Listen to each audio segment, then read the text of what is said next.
everybody, it's Femtrooper, and today I'm going to be talking about all the games I've been playing recently.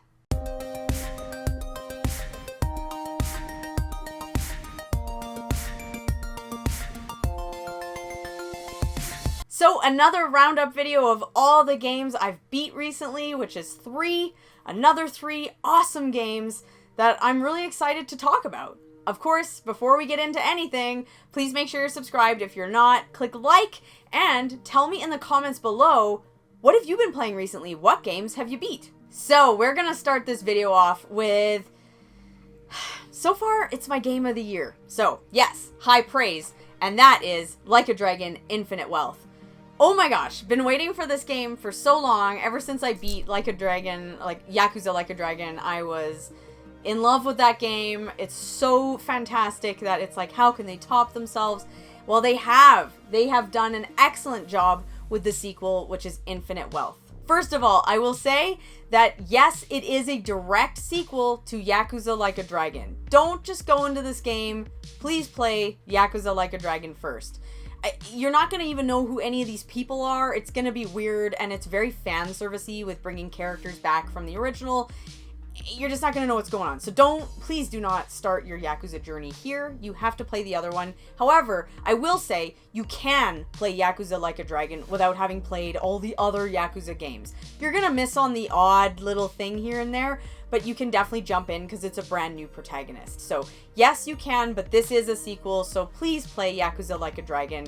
It's not going to have any impact on you, and you're going to be like, what is this? So I'm just saying that from the top here, because I'm a person who always, not brags, but I always like go on and on about how I love difficulty settings and stuff. This does not have any difficulty settings. There is just the game. And there are a few hard parts, but I will say, compared to Yakuza Like a Dragon, Infinite Wealth, it has difficulty spikes, but I didn't find them as insane as the first game. So that's just my personal opinion, but I think this game is much more balanced, and I feel like I enjoyed everything about the combat a little bit more. In terms of, interest, is it good? Is the story awesome? Yes, it is, because you know who these characters are. You already love Ichiban as a character. I mean, who doesn't? He's fantastic.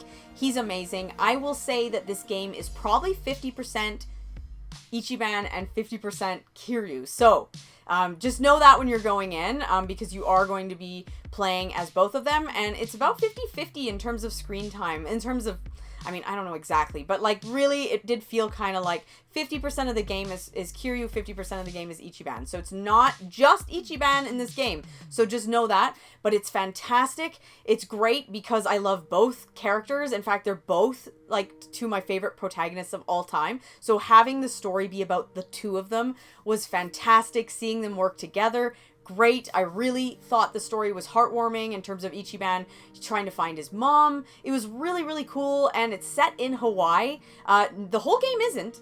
Some of the game is actually still in Japan, but a huge chunk of the game is spent in Honolulu in Hawaii, and it is really cool. It's fantastic. Walking around shopping malls, just walking around town, going to the beach. It is great. I'm somebody who hates side quests, and I don't do any of that stuff, so I'm just going to point that out there. But this game has tons of side quests, mini games, bonus content, you name it, and it's there for you if you want, and if you don't want it, you can just, not do it. So I feel like this game, it took me about 70 plus hours, which is long. If you want to spend time on the mini games, you're looking at 150 hours here. So there is a lot, bang for your buck here. It's a really great game.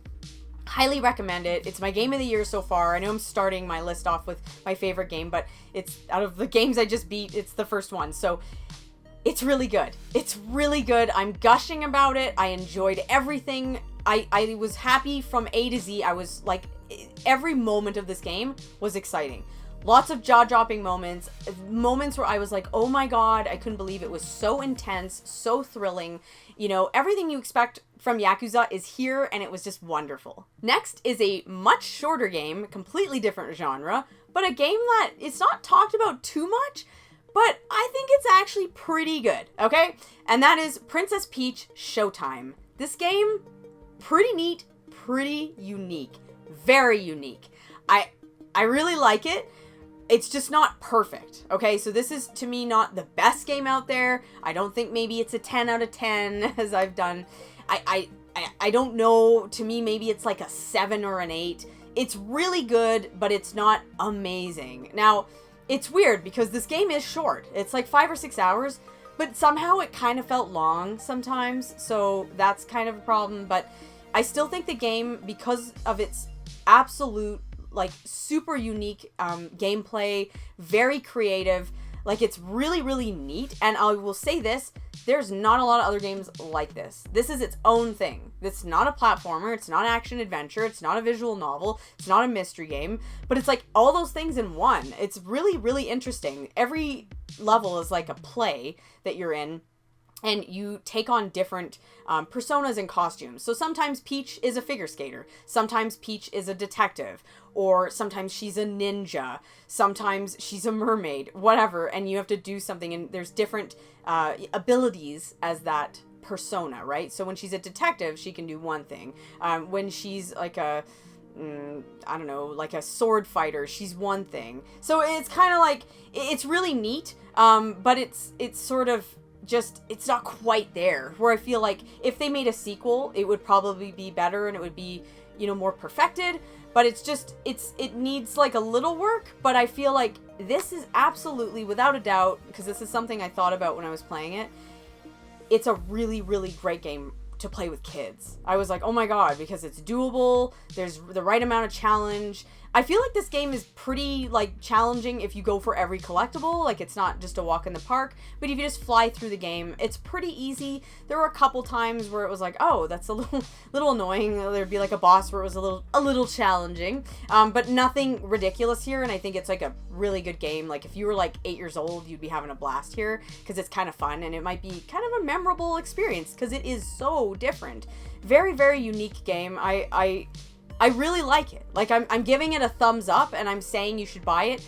I don't know if it's maybe worth the, in Canada, $79.99 price point. I'm assuming that's probably about $59.99 in the States.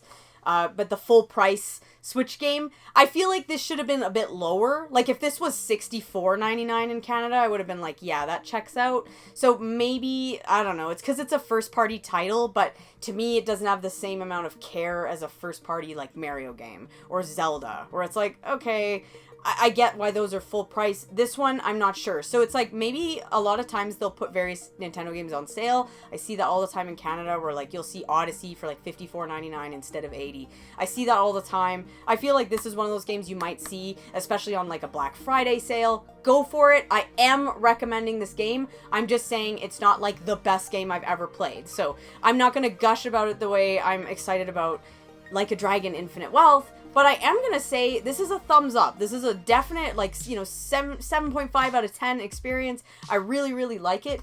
And it is very unique. And I'm really happy to see Peach in her own game, finally. I know there's Super Princess Peach on the DS, but I really hope we get more Peach. And I hope we get more depth with Peach. Like maybe a sequel to this or even something further. And lastly, a game I just beat that I am so excited to talk about because, again, this is another awesome game, another winner here, and that is Final Fantasy VII Rebirth.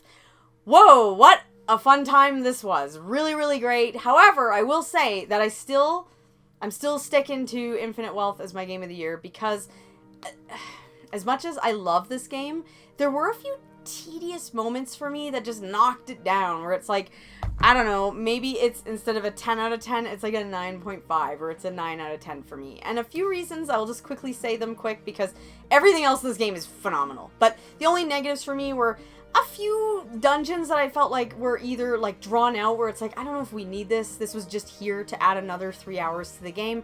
Kind of boring. And then the second thing is, there are a lot of forced mini-games, a lot of mini-games in this game, and I think that's great to have, but when you're forced to do them, that's not really my style, which is why I like the way Yakuza does them, where it's like, they're there, if you want to go for it, but these ones, it was like, yeah, they're there for you to, like, continue and go for it, but then sometimes they made you do them, and I was like, I don't want to do that, that's not my thing, and I know that's part of the game, and I had to do it, but I didn't like it. So I'm just being honest, and you didn't have to do that in Remake. Remake didn't have a bunch of minigames that you had to do. There were certain areas you had to go to where there were like minigames that were like mandatory.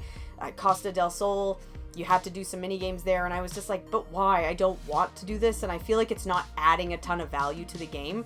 I think it's adding value to the game if you want to do them on the side, but to force people, I was just not feeling that. So to me, that brings the game down just slightly a notch. It's not wrecking the game, but it definitely made me go a few times, and that's annoying. So I'm just saying, I'm just putting it out there that sometimes the mini games were annoying to me because I'm not personally into that. I know some people absolutely love them, so they like almost wish there were more. So it just depends on what your style is and what you like, but just know that there are a couple forced mini games here, and I know that sounds like who cares, but it's just a little annoying to me. So that's all. But getting the negative out of the way, because there really aren't that many negatives, this is a really good game.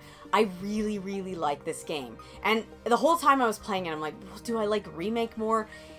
I think I do. I think I do like Remake more because Remake felt a little bit more linear. It's all in Midgar. It's kind of there. It felt more my style of JRPG. This is a bit more open. It's not open in the sense that it's like a sandbox game. I don't mean it that way because obviously it's linear. You still have to do the main story, but the world map is so big that when you're wandering around like Junon or like Cosmo Canyon or any of these regions, they're big, and so you can kind of go off and do all sorts of things. You can find chocobos, you can find enemies, you can do mini games, you can do all sorts of things, or you can just look at the map and be like, that's my destination, I need to go there, I'm not gonna stray away. So yeah, you play it how you want, but just know this is not one of those games. This is not a 3D hallway like Final Fantasy 13. It's quite open, and I know a lot of people were looking forward to that. I'm not as into that personally. The more, open and big a world map is, I kind of check out a bit. I really do like the linearity.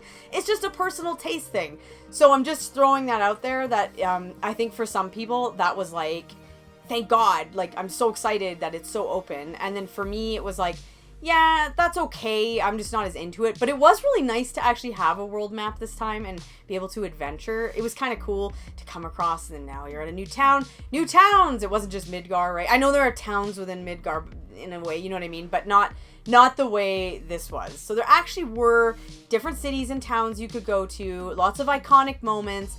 I will not, obviously, say where this game ends, because there is going to be a third one.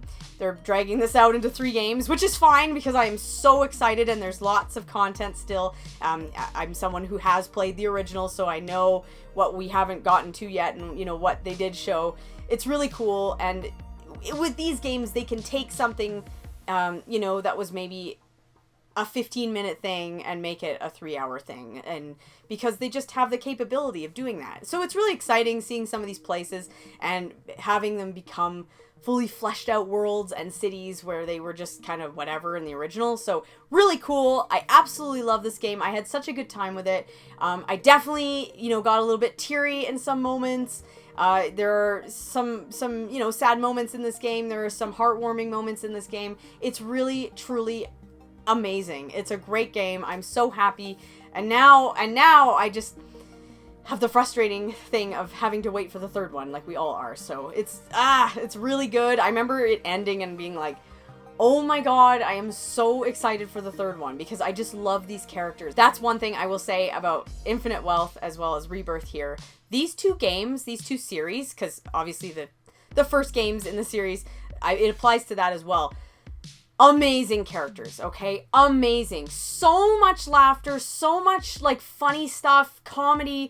There are a few times that Cloud said some stuff that was so rude that it was like laugh out loud funny. Where you're like, oh my god, like it's so like inappropriate, your response. And then I was laughing so hard in Infinite Wealth as well because those characters are fantastic. It was really nice to see the gang again in that game and then see, the new characters that they introduced, which were great. And then same thing in Remake, you have some new characters there as well, but you have all your old favorites, and you're seeing Cloud and Aerith and Tifa and Barrett and all these. It's great. I absolutely loved it, and that's where I would say both games, they win in terms of just how awesome they do at storytelling and character development, because these are characters that you want to spend time with. You are legitimately sad when the credits roll because you're like, I can't be with those characters anymore. And that's a huge thing for me in gaming. So when I get that, oh man,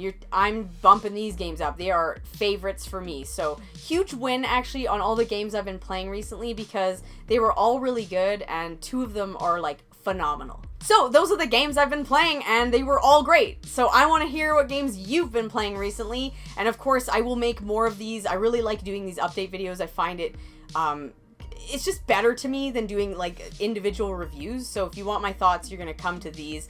I love doing them. I think they're just more fun. And yeah, I just want to hear, what have you guys been playing? And of course, please subscribe and like, and I'll see you guys in my next video.